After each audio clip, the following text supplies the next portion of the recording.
জিন্দাবাদ রাসূলুল্লাহ long live রাসূলুল্লাহ পুলেন বড়ার গুন্ডাগিরি বন্ধ করা পুলেন বড়ার গুন্ডাগিরি বন্ধ করা জিবি প্রেসিডেন্ট প্রত্যাহার করা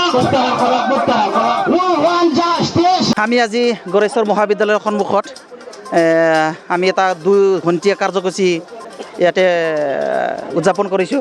তো ইয়াতে কৰিব লগা কিয় হ'ল ইয়াৰ উদ্দেশ্যকেইটা মই কৈছোঁ। খুব দুখৰ বিষয়। তো আজি বহুত বছৰ হৈ গ'ল এখন মহাবিদ্যালয়ত আজিলৈকে ফুল ফ্লেজৰ এজন প্ৰিন্সিপাল নাই, যাৰ কাৰণে গড়েশ্বৰ কলেজৰ নিয়মবিলাক মানে খুব খেলিমেলি হৈ আছে, যাৰ কাৰণে ভালকৈ ক্লাছ নহয়, কলেজখন ভালকৈ পৰিচালনা কৰাত মানে হেমাহি হৈ আছে, প্ৰব্লেম হৈ আছে।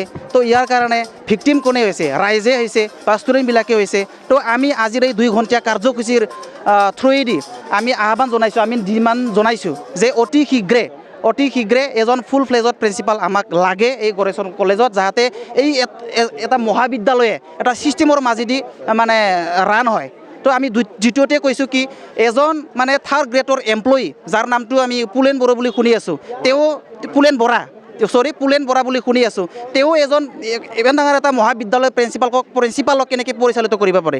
তো আমাৰ ছ'চাইটিয়ে কেতিয়াও এক্সপেক্ট নকৰে, কেতিয়াও মানে আমাৰ ষ্টুডেণ্ট সমাজে এক্সপেক্ট নকৰে যে তেনেকুৱা এজন 3rd গ্ৰেডৰ এমপ্লয়িয়ে ইমান ডাঙৰ এটা মহাবিদ্যালয়খন পৰিচালনা কৰক। আৰু তেনেকুৱা 3rd গ্ৰেডৰ এজন এমপ্লয়িয়ে যদি এখন ডাঙৰ কলেজক পৰিচালনা কৰে, ডেফিনেটলি ইয়াৰ ৰিজাল্টটো 0 হ'ব। আৰু কলেজখনৰ বহু বছৰ ধৰি 0 হৈ অহাৰ কাৰণটো এইটোৱে, পুলেন বৰাৰ নিচিনা 3rd গ্ৰেডৰ এমপ্লয়িয়ে ইমান ডাঙৰ এটা কলেজৰ কাম কাজবিলাক পৰিচালনা কৰি আছে। সেইটোৰ কাৰণে গড়েশ্বৰ কলেজৰ ৰিজাল্টবিলাক আজিলৈকে বহুত বছৰ ধৰি 0 হৈ আহিছে।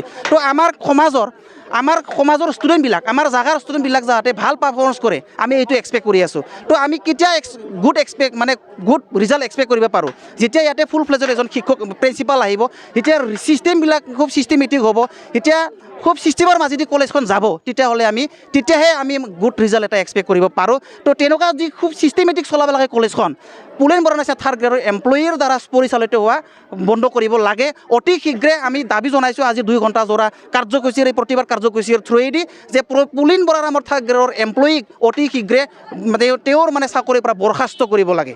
তো এইটোৱে আমিতো শুনি আছোঁ, তেওঁ কৰে যিকোনো বস্তু, তেওঁ মানে জিম হলৰ চাবি লোৱাৰ আদি কৰি জিম হলৰ চাবি তেওঁ লয়। ষ্টুডেণ্ট মানে জিমৰ মানে হেৰি আছে, ছেক্ৰেটাৰী আছে, জিমৰ চাবিক তেওঁ এৰি নিদিয়ে, তেওঁ নিজে লয়। আৰু বহুত আমি শুনি আছোঁ প্ৰিন্সিপালক তেওঁ পৰিচালিত কৰে, প্ৰিন্সিপালক তেওঁ মানে গাইড কৰে, প্ৰিন্সিপালে তেওঁ গাইড কৰিব লাগে, তেওঁহে প্ৰিন্সিপালক গাইড কৰে। এইটো কেনেকৈ সম্ভৱ কথা? তো এইটো ডেফিনেটলি বেয়া কথা হৈছে, এইটো মানে বন্ধ হ'ব লাগে। নিজৰ ইচ্ছামতে কৰি আছে, যি মানে মন যায় তাকে কৰি আছে, প্ৰিন্সিপালক পাত্তা নিদিয়ে। তেওঁ প্ৰিন্সিপালে গাইড কৰে যে এইটো কৰিব লাগে, তেওঁহে জানে, তেওঁহে মানে ছিষ্টেমবিলাক বনায়। তো তেনেকুৱাটো আমি এক্সপেক্ট নকৰোঁ, আমাৰ সমাজে এক্সপেক্ট নকৰে। So' we want him to be terminated from his service. এইটো চাওক, আজি গড়েশ্বৰ মহাবিদ্যালয়ৰ সন্মুখত আজি আমি নিখিল বড়ো ছাত্ৰ সন্থাৰ উদ্যোগত সদৌ অসম গৰিয়ামৰা দিঘি জাতীয় পৰিষদ, আকাৰাছু সদৌ অসম শৰণীয়া কছাৰী ছাত্ৰ সন্থা, অসম জাতীয়তাবাদী যুৱ ছাত্ৰ পৰিষদৰ সহযোগত আমি আজি 2 ঘণ্টীয়া অৱস্থান ধৰ্মঘট কাৰ্যসূচী ল'ব লগা হৈছে। অতি দিশৰ বিষয়, এইখন মহাবিদ্যালয়ত নিজেই অধ্যয়ন কৰি গৈছোঁ, এইখন মহাবিদ্যালয়ত আমি পঢ়াশালী, আৰু এইখন মহাবিদ্যালয়ৰ পৰা গৈ আজি এয়াই কলেজৰ সন্মুখত আজি আমি অৱস্থান ধৰ্মঘট কাৰ্যসূচী লোৱাটো অতিকৈ আমি দুখ পাইছোঁ। কাৰণ আপোনালোকে জানেই যে এইখন মহাবিদ্যালয় সোণালী জয়ন্তী গঢ় কৰিবলৈ মাত্ৰ 2 বছৰ আছে। 48 বছৰ হোৱা এইখন মহাবিদ্যালয়ত আমি কোনো কাৰণতে ক্ষতি হোৱাটো নিবিচাৰোঁ। এইখন মহাবিদ্যালয়ৰ শৈক্ষিক পৰিৱেশ আমি উন্নত হয়তো বিচাৰোঁ। আজি চাওক, আপোনালোকে 4 বছৰ হ'ল এইখন মহাবিদ্যালয়ৰ স্থায়ী অধ্যক্ষ নাই। এইখন অধ্যক্ষ এইখন গড়েশ্বৰ অঞ্চলৰ একমাত্ৰ চৰকাৰী উচ্চ শিক্ষানুষ্ঠান। এইখন গড়েশ্বৰ মহাবিদ্যালয়ত 4 বছৰে স্থায়ী অধ্যক্ষ নোহোৱাৰ কাৰণে এজন ভাৰপ্ৰাপ্ত অধ্যক্ষৰ দ্বাৰা এইখন কলেজ পৰিচালিত হৈছে। আৰু সেই ভাৰপ্ৰাপ্ত অধ্যক্ষগৰাকীয়ে এজন 3য় বৰ্গৰ কৰ্মচাৰী, পুলেন বৰা নামৰ এজন তথাকথিত 3য় বৰ্গৰ কৰ্মচাৰীয়ে এই কলেজখনত তেওঁৰ মই মতালিৰে কলেজখনৰ আভ্যন্তৰীণ দিশত হস্তক্ষেপ কৰা আমি দেখা পাইছোঁ। এজন 3য় বৰ্গৰ কৰ্মচাৰীয়ে কেনেকৈ এই মহাবিদ্যালয়ৰ আভ্যন্তৰীণ দিশসমূহত হস্তক্ষেপ কৰিব পাৰে? এইখন মহাবিদ্যালয়ত অধ্যাপনা কৰা সন্মানীয় অধ্যাপক অধ্যাপিকাসকলক তেখেতে হাতৰ মুঠিত ৰাখিব বিচাৰে, তেওঁলোকে মনোকষ্টত ভুগিছে।